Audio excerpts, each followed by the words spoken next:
Okay guys, ဒီနေ့ University of Nottingham ကိုလိုက်ပြီးတော့ပြမယ်။ University of Nottingham က UK based university တခုက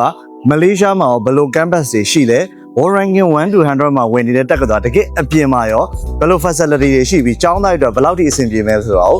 သိရမှာဖြစ်တဲ့ကြောင့်မလို့လိုက်ပြီးတော့ကြည့်ကြည့်ပေးပါ